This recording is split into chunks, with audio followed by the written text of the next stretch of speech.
Porque não existe base bíblica para um clero na igreja.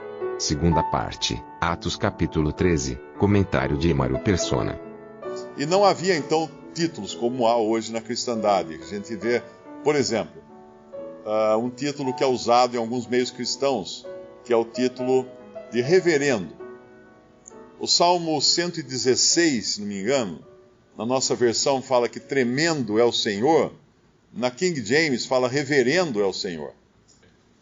É Salmo 111, versículo 9.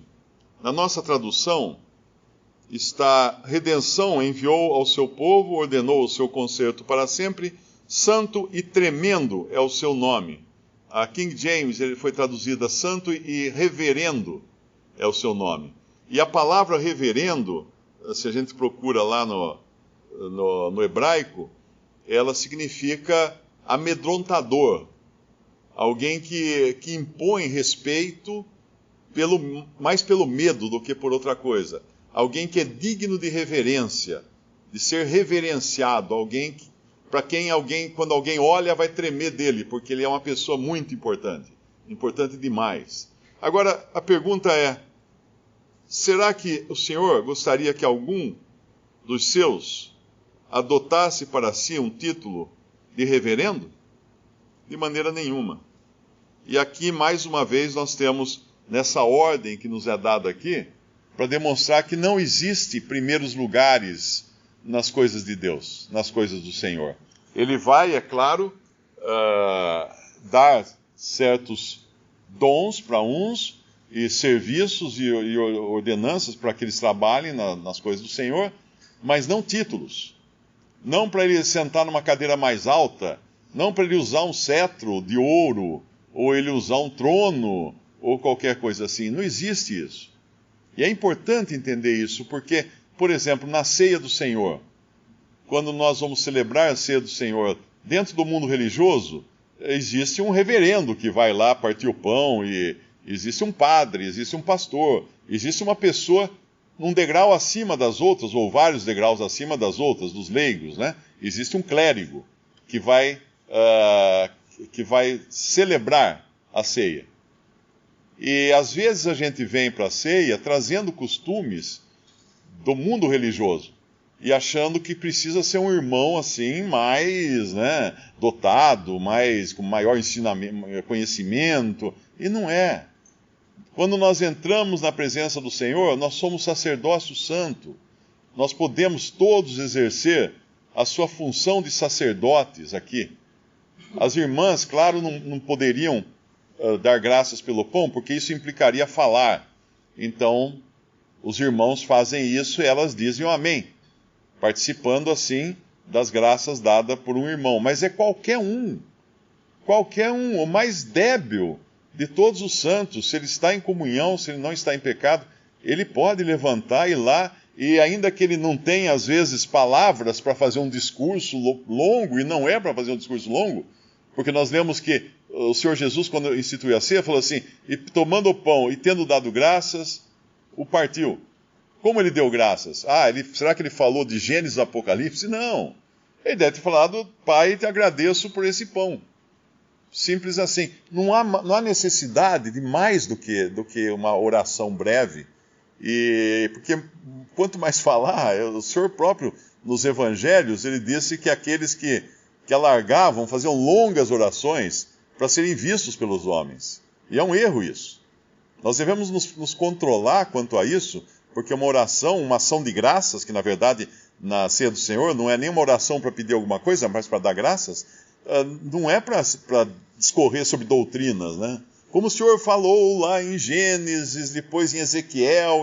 Não é assim. É dar graças pelo pão, dar graças pelo vinho. Amém. E aí nós celebramos a ceia do Senhor. Então aqui deixa muito claro, colocando principalmente o Espírito Santo de propósito, colocou Saulo em último lugar aqui.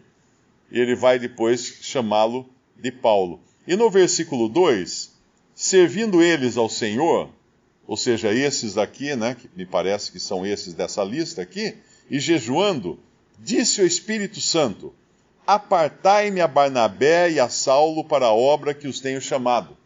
E muito importante isso também, porque aqui não diz assim, o reverendo os chamou e disse: olha, eu tenho uma obra para vocês fazerem, vocês vão sair agora a fazer isso e isso. Não. O pastor ordenou que eles fossem, não.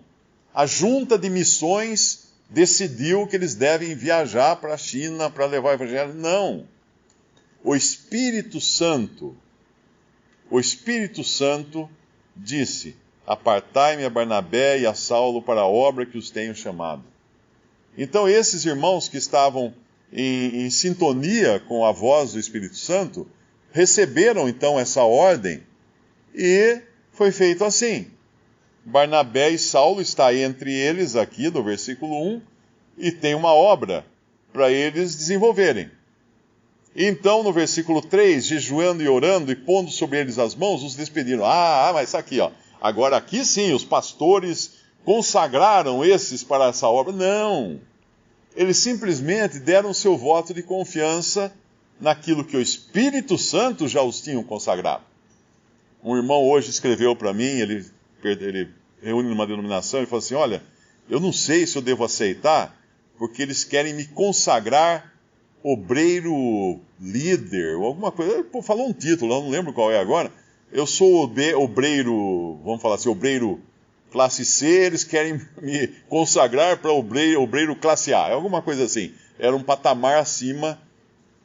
Ele perguntou: tem isso na Bíblia? Eu falei: não. Ninguém vai consagrar você para coisa nenhuma. O Espírito Santo é que comissiona os que Ele quer e aí dá capacidade a esses que Ele quer. O Espírito Santo não comissiona os que têm capacidade.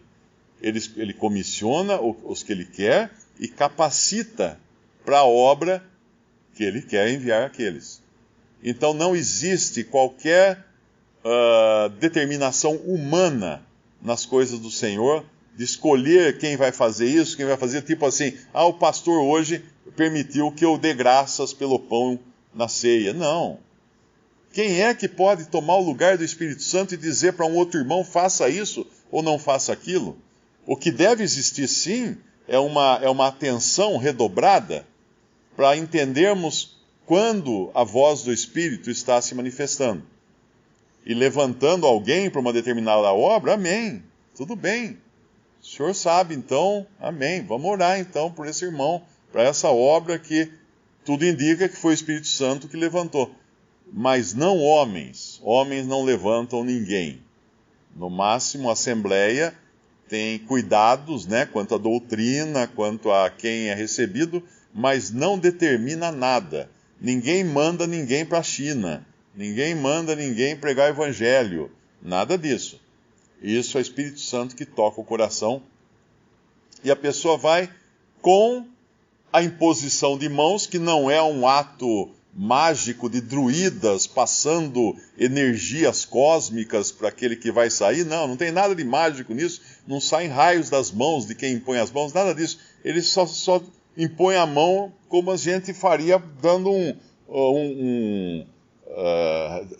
dando as mãos, um cumprimento de mão. Olha, irmão, vai firme na obra aí, nós estamos com você. É mais ou menos isso aí que seria o costume atual disso, né? Então não tem nada de mágico nessas coisas todas e não tem nada de ordenança humana, mas tudo vem do Espírito Santo de Deus. Visite Respondi.com.br. Visite também 3minutos.net.